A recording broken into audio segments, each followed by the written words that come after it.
understanding the basic psychology of the dog you have in your house is quite important.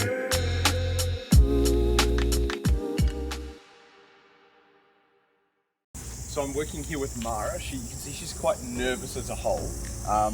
And what I'm wanting to do essentially is just recondition the dog's association with new people and new environments.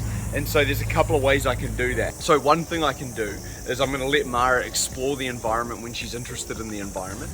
And secondly, I'm going to reinforce her for focusing on me. What I'm doing is I'm counter conditioning. So there's an element of classical conditioning at play. So the dog being uncertain of the environment is a paired response. So the dog, it's involuntary feeling that the dog's having. What I'm doing is I'm overloading the dog with something else that the dog feels in terms of food rewards and reconditioning the way that the dog actually feels about the environment. So exploring and loading a marker or just heavy rates of reinforcement are going to help recondition the dog. So yes, all I'm doing is marking and feeding, and the amount of food I'm giving is quite high just because of how nervous the dog is. So the dog's essentially getting reinforced and getting a huge amount of reinforcement for making eye contact. Yes.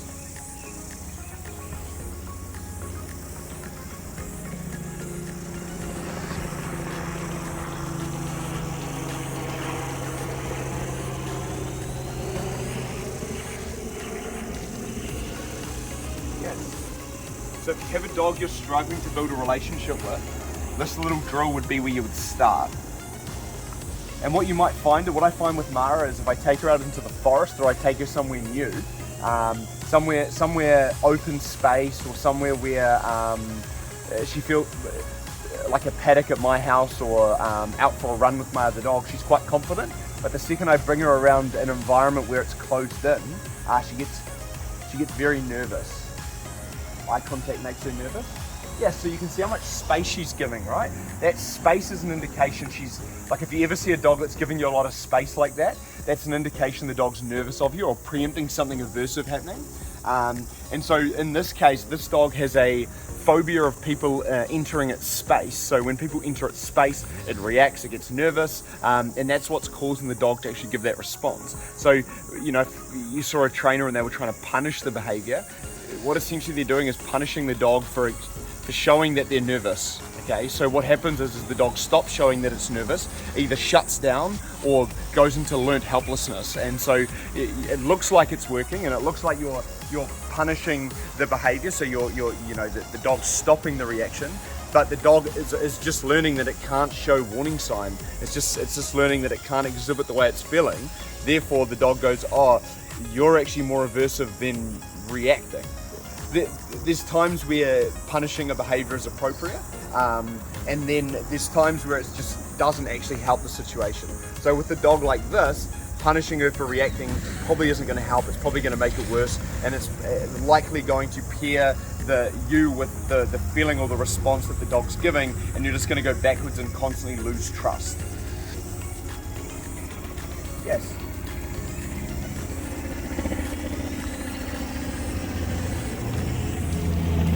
The other thing you'll find is if you use a punisher, so if you punish a dog for a reaction like that, the reaction will only stop because you're present.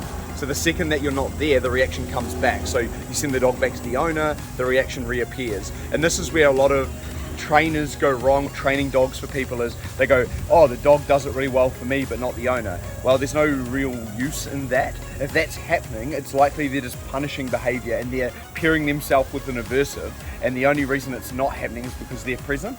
Yes, they can call it leadership, they can call it whatever they want, it doesn't really matter. At the end of the day, all it is an aversive is present, and that's why it's not occurring. Be aware of trainers like that. You know, they need to understand behavioral science, they need to understand that the dog needs to make decisions on its own.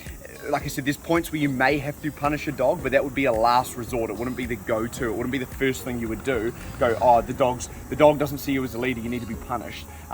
Like I said, essentially all you're saying is I'm not going to build trust with the dog, I'm not going to build a communication system with the dog, I'm just going to punish a behavior. The dog is going to stop doing it, and I'm amazing. So do look out for that kind of training.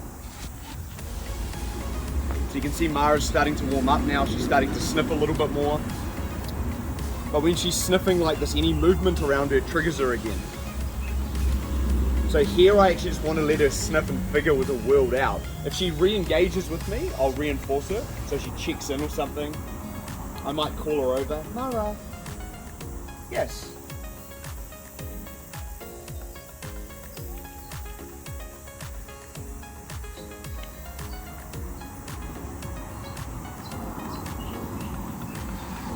And this is where the pairing happens, right? So because she gets so much food after a reinforcer, what's happening is the pairing process is going to happen a lot quicker. So she's going to go, oh, I hear my name, he talks to me, and then something really good happens, something that she finds enjoyable, and that feeling will, over time, that feeling will get paired with me, and that will build a relationship.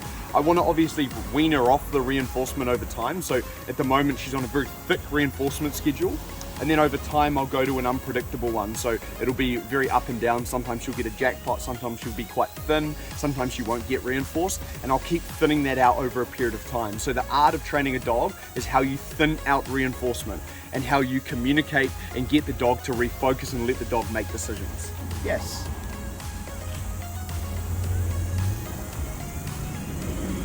What I'm looking for is her to come in faster. So eventually over time she's going to be more comfortable coming into my space, and those are going to be indicators to me that she's warming up. So I might hold the treat lower and closer to me and get her to move into my space. So it's like a phobia. She's just working through that phobia. You can see that little sharp movement back, quite hesitant. Yes. And that speed of how she moves in is going to be the dictate. It's going to, like I said, it's going to be a signal for me that she's getting better.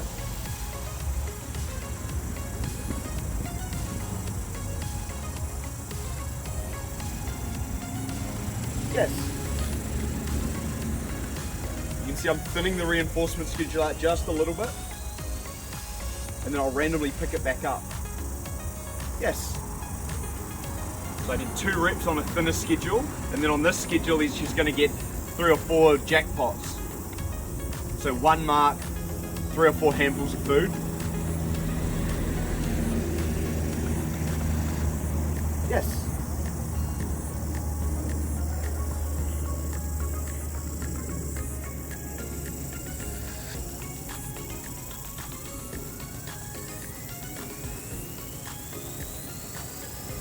Yes.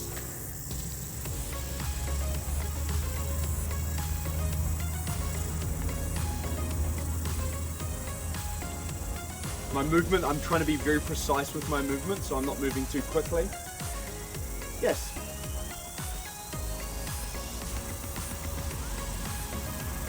Sit. Yes.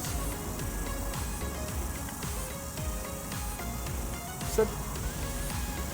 Yes.